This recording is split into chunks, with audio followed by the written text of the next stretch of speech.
Hi, I'm Cyndi. I'm the Dietitian, Diabetes Educator at Crossover Health Services.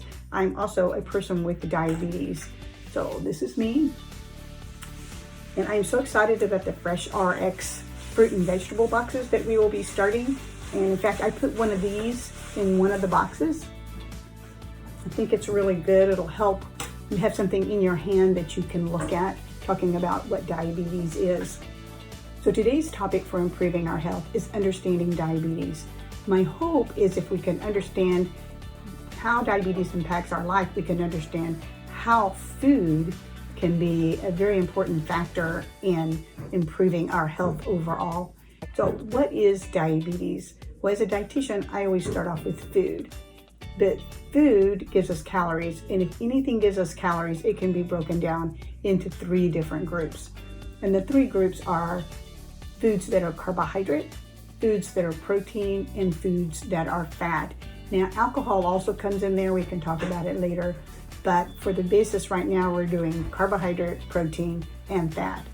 Of those 3 groups, carbohydrates are the foods, and they're in fact they're grouped together and called carbohydrates because they break down and yield glucose or sugar. In our blood, sugar in our blood is called glucose.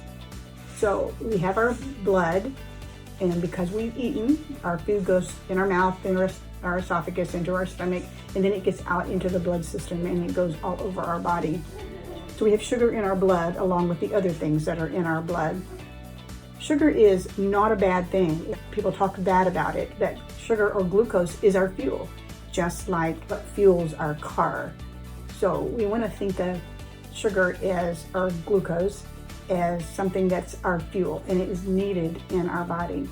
So once the sugar goes up through your blood and it gets all in your body, it goes up to the cells. Now I'm using my grandchild's toy here, but it works like a cell. And the cell wall has little holes in it.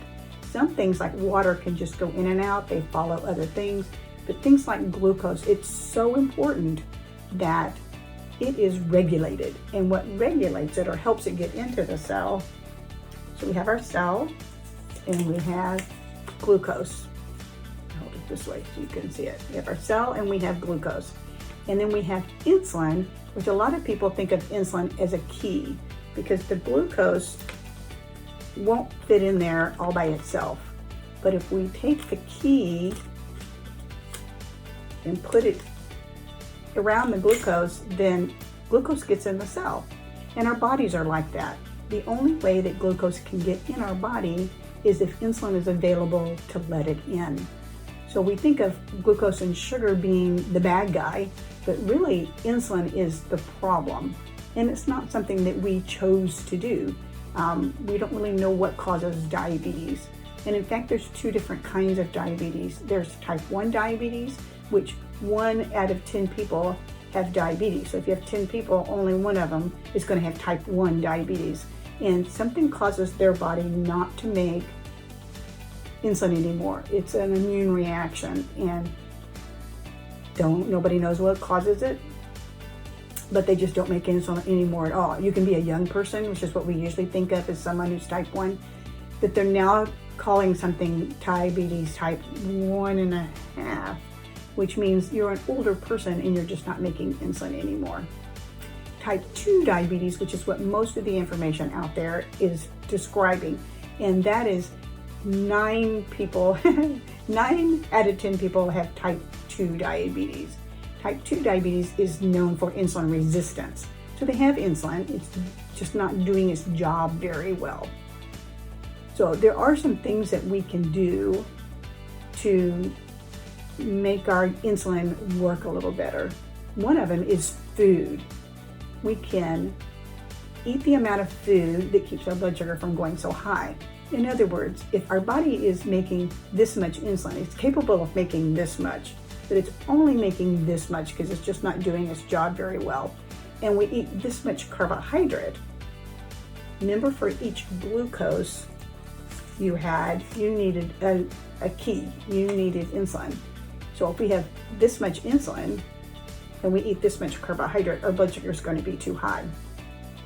If our blood sugar gets too high and it gets over 180, then that high blood sugar has got to go somewhere. It's not helpful in our body. It can cause harm. In fact, we know that there are side effects of high blood sugar. If our blood sugar gets up over 180, then some of that blood sugar spills out through our kidney and it makes us have to go to the bathroom more often. And since we're going to the bathroom more often and losing fluid, we become very thirsty. So going to the bathroom more often, becoming very thirsty, and then not healing well because our body has all that extra sugar and we're trying to fight really hard to get it down to a normal level. We don't have the ability to fight infections. And so those are three main things for high blood sugar. So again, if we're only having this much only this much insulin, we can eat, pull our carbohydrate down just a little bit so that our blood sugars remain in target. So that is one way, is by taking our carbohydrate and eating less. It's like, well, if I'm eating less, am I getting enough? So that's where they say eat a little bit less carbohydrate, but spread it out through the day. So you're having this much maybe at breakfast, this much for a snack, this much at lunch, this much for a snack, this much at dinner. So you're spreading your carbohydrate out throughout the day. Another thing that we can do to help use insulin better is exercise. So if you and I went out and we walked for 20 minutes, and we want to walk at a pace where we can still talk, but we don't have to walk so fast that we can't even talk anymore. So if we go walking for 20 minutes, it's going to lower our blood sugar. But the best benefit is when you exercise, you make your body use insulin better.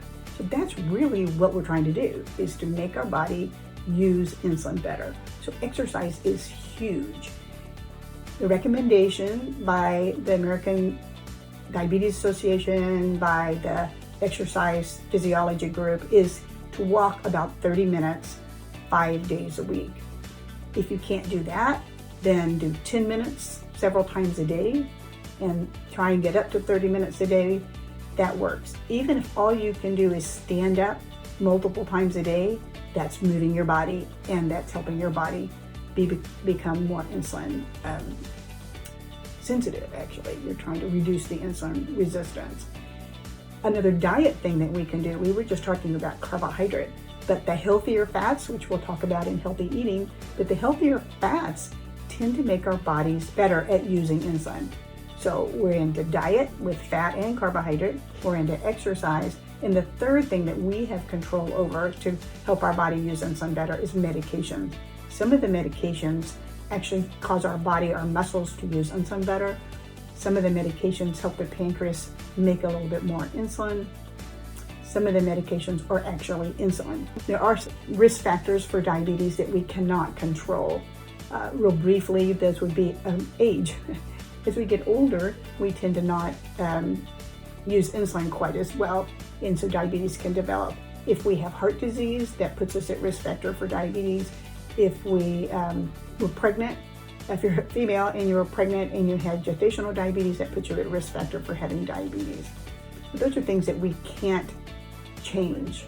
My job is to focus on the things we can change, and you'll hear me say this over and over and over, but it is diet or healthy eating, it is exercise, and it is medication.